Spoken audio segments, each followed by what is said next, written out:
مومنوں پڑھتے رہو تم اپنے آقا پر درود، ہے فرشتوں کا وظیفہ الصلاۃ والسلام۔ عزیزان گرامی، موت سب کو آنی ہے، موت سے کس کو رستگاری ہے، آج وہ تو کل ہماری باری ہے۔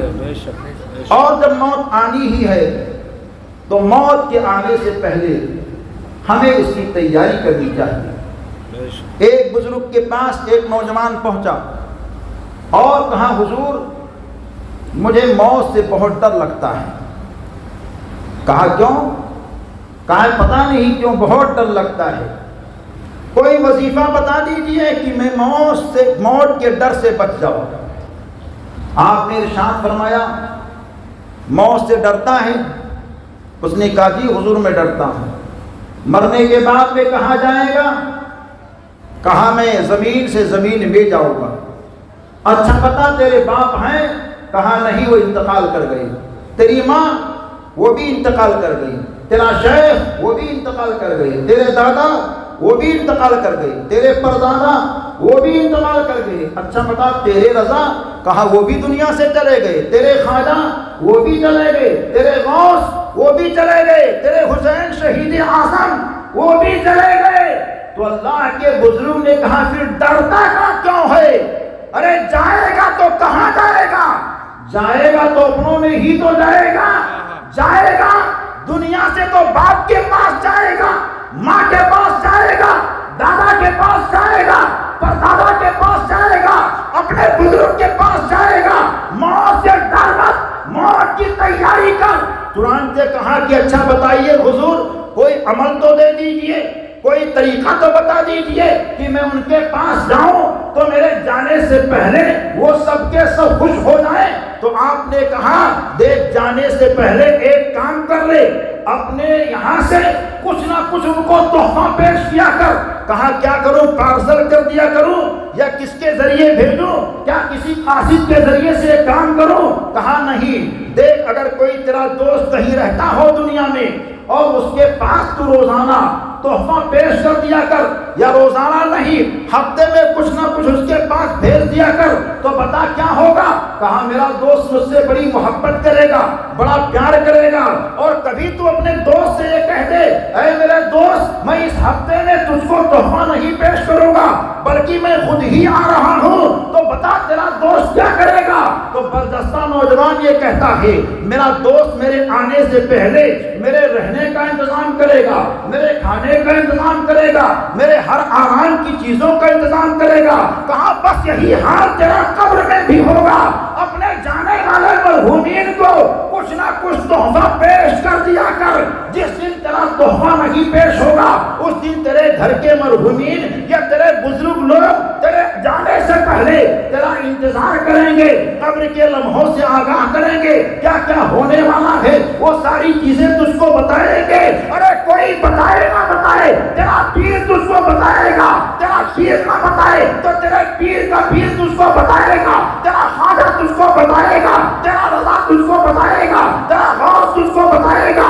ارے حال تو یہ ہے کہ اللہ کے فضل سے میرے رب نے ہم سب کو یہ ساری بہانے دی ہیں کہ ہمارے گھروں میں غوث کا بھی نام لیا جاتا ہے، خواجہ کا نام بھی لیا جاتا ہے، مفتی رفاقت صاحب کا نام بھی لیا جاتا ہے، اور اس کے ساتھ ساتھ بے شمار اللہ کے بندوں کا نام لیا جاتا ہے۔ تو کوئی بچائے نہ بچائے یہ اللہ والے قبر کے اندر ضرور بتائیں گے، اور جب نبی دو جہاں کی بارگاہ میں اللہ والے کہیں گے یہ میرا چاہنے والا، یہ میرا ماننے والا ہوتا ہے، تو مصطفیٰ کا رحمت کی آمد قبر میں ہوگی، اور نبی دو جہاں یہ کہیں گے رہنے دو یہ میرا دیوانہ ہے، سونے دو یہ میرا سچا مستانہ ہے۔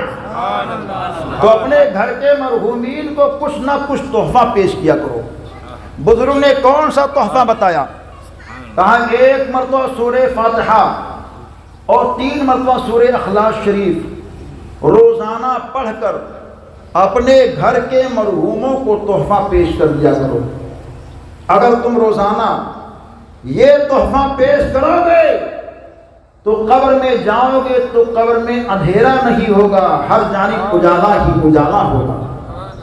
یہ بڑا مختصر سا وظیفہ ہے، مگر اس کی فضیلت، اس کی اہمیت بہت زیادہ ہے۔ عزیزان گرامی، ہمیں چاہیے کہ ہم قبر کی، حشر کی، نشر کی ہر چیزوں کی تیاری کریں۔ لکھنؤ کے ایک نواب صاحب تھے، انہوں نے اپنے بیٹے کو بلایا اور بلا کر کے کہا، بیٹا دنیا میں سب سے زیادہ بیوقوف جو تجھ کو نظر آئے، اس کو 1 فٹ کی میں لکڑی تجھے دیتا ہوں، سنبھال کر کے رکھنا، اس کو دے دینا۔ نواب کے بیٹے نے وہ لکڑی سنبھال کر کے رکھی۔ کچھ مہینے گزرے تھے کہ نواب جی نے بہت بلند آواز سے کہا، بیٹا میں چلا۔ نواب کا بیٹا دوڑے دوڑے اپنے باپ کے پاس آیا اور کہا، باپ جان کہاں چلے؟ تو کہا، میں ایسی جگہ چلا جہاں جانے کے بعد میں آج تک کوئی نہیں آیا ہے۔ جاتے ہوئے ہر ایک کی نظروں نے دیکھا، مگر آتے ہوئے آج تک کسی نے نہیں دیکھا۔ تو نواب کا بیٹا اپنے روم میں آیا، 1 فٹ کی لکڑی کو اٹھایا اور اپنے باپ کے سامنے پہنچ کر کے کہا، باپ جان آپ نے وہاں کی کیا تیاری کی؟ کون سا مکان بنایا؟ کون سی بلڈنگ بنائی؟ کتنے خادموں کو آپ نے بھیجا؟ کیا کھانے کا انتظام، کیا پینے کا انتظام؟ نواب جی لاجواب ہو گئے۔ تو نواب کے بیٹے نے 1 فٹ کی لکڑی کو اپنے باپ کے ہاتھ میں دے دیا اور کہا، اے میرے باپ، آپ سے زیادہ بیوقوف مجھے دنیا میں کوئی نظر نہیں آیا۔ جہاں آپ کو تھوڑے دن کے لیے رہنا تھا، وہاں کے لیے آپ نے طرح طرح کا انتظام کر لیا، اور جہاں آپ کو ہمیشہ ہمیشہ کے لیے رہنا ہے، وہاں کے لیے آپ نے کوئی انتظام نہیں کیا ہے۔ عزیزان گرامی، میری گفتگو کا مطلب یہ نہیں ہے کہ آپ اچھے مکان مت بنائیں، اچھی گاڑیاں مت لیں، اچھی بلڈنگیں مت بنائیں، اچھے کام مت کریں، اچھے موبائل کا استعمال نہ کریں، ٹرینوں سے، پلینوں سے، گاڑیوں سے نہ چلیں۔ نہیں، دنیا کی ہر جائز چیز کا استعمال آپ کریں جس کی شریعت اجازت دیتی ہے، لیکن جہاں یہ سارے کام کرتے ہیں وہی قبر کی بھی تیاری کریں، وہی حشر کی بھی تیاری کریں، وہی نشر کی بھی تیاری کریں، وہاں آخرت کی بھی تیاری کریں۔ آپ نے دنیا میں سب کچھ کر لیا مگر قبر کی تیاری نہیں کی ہے تو سمجھ لیے ہماری زندگی کی سب سے بڑی بھول ہو رہی ہے۔ اس بھول کو ہمیں سدھارنا چاہیے اور یہ دیکھنا چاہیے کہ مرنے کے بعد ہم لوگوں کو قبر کے اندر سونا ہے، اور موت جب آنی ہے تو موت کے آنے سے پہلے ہمیں اس کی تیاری کرنی چاہیے کہ ہم کو بھی ایک دن نہلایا جائے گا، ہم کو بھی ایک دن کفن کے کپڑے پہنائے جائیں گے، ہم کو بھی کاندھوں پہ اٹھایا جائے گا، ہم کو بھی قبر کے اندر لٹا دیا جائے گا، اور ہمارے اوپر مٹیوں کو ڈال کر کے لوگ آ جائیں گے، کوئی قبر کے اندر نہیں ہوگا۔ ایسے موقع پر ہمیں سوچنا چاہیے، اپنا محاسبہ کرنا چاہیے، اپنے نفس کا حساب لینا چاہیے کہ ہمیں جانا ہے، اور جب جانا ہے تو عزیزان گرامی ہمیں اس کی تیاری کرنی چاہیے۔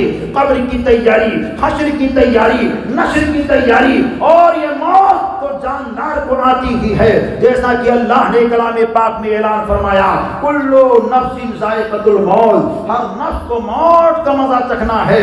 ہر جاندار شے ہی نہیں بلکہ اللہ نے کلام پاک میں اور اعلان فرمایا، کل من علیہا فان ویبقى وجہ ربک ذو الجلال والاکرام، ساری کائنات کے لیے فنا ہے، باقی رہنے والی ذات صرف اللہ تعالی کی ذات ہے۔ پتہ چلا یہ چاند کی چاندنی، یہ سورج کی روشنی، یہ پہاڑ کی بلندی، یہ زمین کی پستی، یہ برگ و بر، یہ شجر و حجر، یہ وحوش و طیور، یہ کائنات کی ساری چیزوں کے لیے فنا ہے، باقی رہنے والی ذات صرف اللہ تعالی کی ذات ہے۔ اور اللہ تعالی اپنے حبیب کا چرچا کرتا ہے تو یہ بات ظاہر ہو گئی کہ خدا کی ذات باقی ہوگی اور مصطفیٰ کی بات باقی ہوگی۔ جبھی تو میرے امام نے کہا ہے، محبت کی شان نے کہا ہے، صاحب کنز ایمان نے کہا ہے، اعلیٰ حضرت امام احمد رضا خان نے کہا ہے، یا نبی اللہ مٹ گئے مٹتے ہیں مٹ جائیں گے آقا تیرے، نہ مٹا ہے نہ مٹے گا کبھی چرچا تیرا۔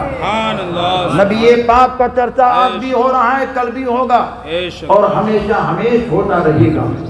ہم کو اپنے آپ کو اس لمحے ملا کر کے رکھنا چاہیے کہ کبھی بھی موت آئے تو ہمیں افسوس نہ ہو کہ موت آئی اور ہم نے اس کی تیاری نہیں کی ہے۔ ہم کو صبح و شام توبہ استغفار کرنی چاہیے، استغفار کرتے رہیں، گناہوں سے معافی مانگتے رہیں۔ نمازیں ہماری قضا ہو گئی تو اس کو ادا کی کوشش کریں، اور اگر نمازیں قضا نہیں ہیں تو اللہ کا شکر بجا لائیں۔ اپنے بچوں کو بھی نماز کی دعوت دیں، خاتون کو نماز کی دعوت دیں، رشتہ داروں کو نماز کی دعوت دیں، خود بھی نماز پڑھیں اور اپنے گھر میں بھی نماز پڑھنے کا ماحول بنائیں۔